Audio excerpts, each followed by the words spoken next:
Urea cycle. Now living organisms excrete the excess nitrogen which is produced by doing metabolic breakdown of the amino acid in three ways. There are three ways by which the living organism can excrete excess nitrogen. Now, there are many aquatic animals which simply excrete ammonia. Okay, they don't do any processing of this ammonia, they simply excrete it. But in cases where water is less plentiful, okay, in those conditions where water is not available in that much quantity, a process is evolved, and in this process there is conversion of ammonia into a less toxic waste product, and then that less toxic waste product after conversion is released. Okay, this process which has evolved requires less water excretion. If you are simply excreting ammonia, then it requires a lots of water. But in the conditions whereas water is less plentiful, you convert ammonia into a less toxic product, and that less toxic waste product is then released. And this is how you deal with the ammonia in the conditions where there is water less plentiful. So this less toxic product into which the ammonia is converted into are urea and uric acid. So ammonia is converted to urea, or ammonia is converted to uric acid in the condition where water is less plentiful, and then this urea or uric acid is released as a waste product.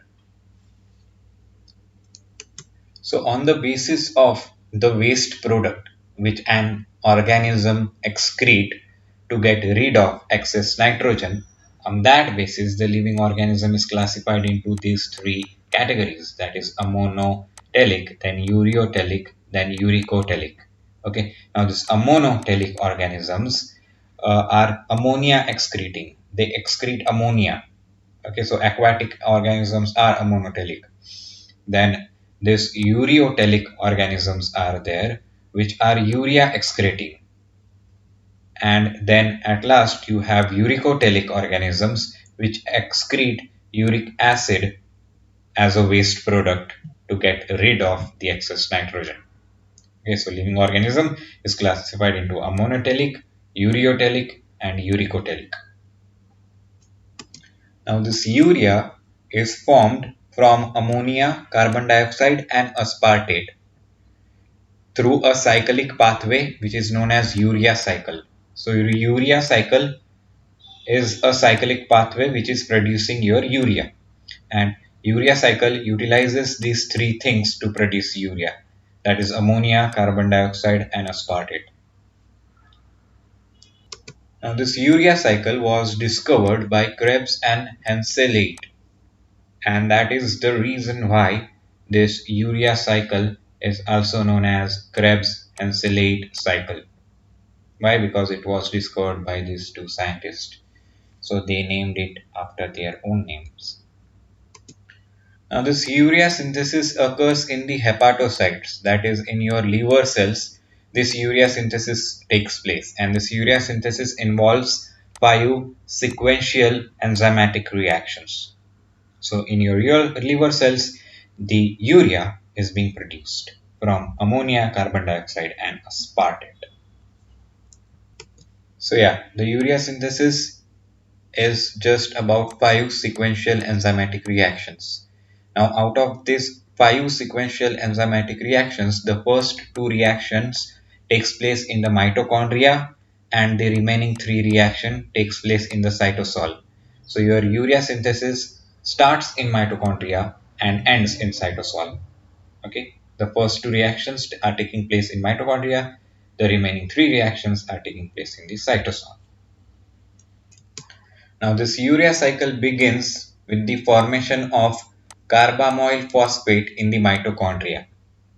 Okay, so the formation of the carbamyl phosphate is the first step in the urea cycle, and which is taking place in mitochondria.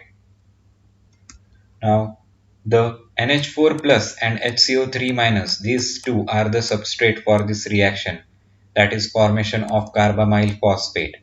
And this formation of carbamyl phosphate, this reaction is catalyzed by carbamyl phosphate synthase 1, which is abbreviated as CPS1. Okay, so carbamyl phosphate gets produced by NH4 plus and HCO3 minus in the presence of carbamyl phosphate synthase 1. The thing is that this reaction, okay, this reaction requires the two molecules of ATP, and this reaction is essentially irreversible, and these two ATP molecules which are required in the carbamyl phosphate synthesis, why are they required? Well, one ATP is used to activate the HCO3 minus, and the second ATP is used to phosphorylate the carbamate, and that is how two ATPs are required during carbamyl phosphate synthesis. And this step, that is the formation of carbamyl phosphate, is essentially irreversible.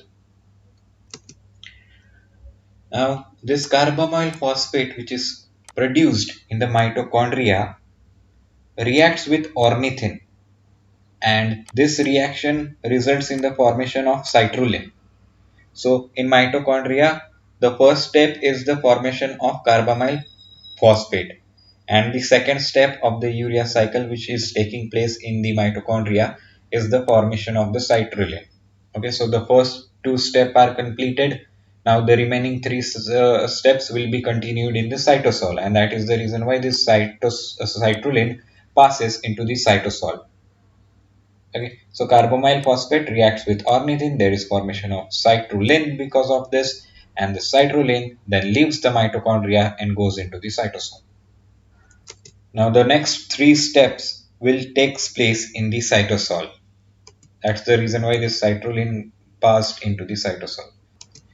Now in cytosol, in the third step, there is formation of arginosuccinate. Okay, first two steps were completed into the mitochondria. Now in the third step, there is formation of this arginosuccinate, and formation of arginosuccinate takes place by the ATP dependent reaction between citrulline and aspartate. Okay, citrulline reacts with aspartate. In the process, there is consumption of ATP, and this results in the formation of arginosuccinate. And the thing that should be noted is that the aspartate provides the second nitrogen that is to be incorporated into the urea. Okay, so in urea, the second nitrogen is from the aspartate. The first nitrogen came from the ammonia, that is NH3 plus, and the second nitrogen is coming from the aspartate. Now in the fourth step, there is formation of arginine from argininosuccinate. Okay, argininosuccinate was produced in the previous step. Now that argininosuccinate is being used to produce arginine, and this reaction is releasing your fumarate. Okay, when the argininosuccinate is getting converted into arginine, in that reaction fumarate is being released, and this fumarate then enters the citric acid cycle. So that is how the fourth step of the urea cycle takes place. At the end of the fourth step, you have arginine in your hand. So at last, in the fifth step, there is formation of urea from this arginine, and in the process there is regeneration of ornithine with which we started. Okay, so ornithine gives you urea at the fifth stage of the urea cycle. So this is how the overall urea cycle looks like. Okay, this HCO3 combines with NH4, and in the presence of carbamyl phosphate synthase 1, it gives carbamyl phosphate. After that, this carbamyl phosphate here then combines with ornithine, and that produces citrulline, and after that this citrulline goes out of the mitochondria into the cytosol, and it combines with aspartate to give argininosuccinate. And this reaction is catalyzed by this enzyme, that is argininosuccinate synthase.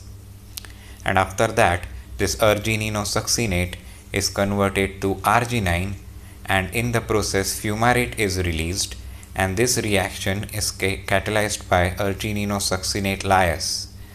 And after that, this arginine is converted to urea and ornithine.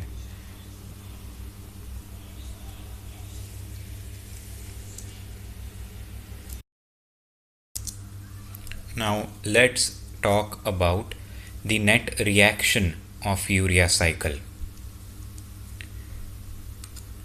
Now carbon dioxide combines with NH4 plus and with aspartate and plus 3 ATP molecules plus 2 H2O gives urea plus fumarate plus 2 ADP plus AMP. Okay, this is the overall reaction of the urea cycle. Now the thing is that in this process, 4 high energy phosphates are consumed for the synthesis of one molecule of urea. Okay, as you can see, these 3 ATP molecules are getting converted into 2 ADP and 1 AMP. 2 ADP means that 2 phosphates are consumed, and 1 AMP molecule means 2 phosphates are consumed. So in total, 4 high energy phosphates are consumed during the synthesis of one molecule of urea. Now the synthesis of urea in the liver is the major route for the removal of ammonium ions. Okay, how do you remove ammonium ions from the body? Well, you do synthesis of the urea. Now all defects in the urea cycle leads to an elevated level of ammonium ions in the blood. If there is defect, all the defect in the urea cycle causes the concentration of ammonium ion to increase in the blood. The increased concentration of ammonium ions in the blood is known as hyperammonia. Okay, hyperammonia is that condition in which the concentration of ammonium ions in the blood increases. The elevated concentration of ammonium ions in the blood is a serious thing, and it causes ammonium intoxication, which then can lead to lethargy, tremors, slurred speech, blurred vision, protein inducing vomiting, coma, and even death. Okay, so these all can happen because of the increased concentration of ammonium ions into the blood, and that is the reason why the urea cycle is so important. Okay, so there should be no defect in the urea cycle. There should not be any defect in fixing this ammonium, excreting this ammonium ions. Otherwise, these things will happen. Now, the mechanism because of which this high level of ammonia is very toxic to human body or any other animal is unknown. Okay, why this high level of ammonia causes so many problems, that is unknown, and that is interesting to know that it is unknown.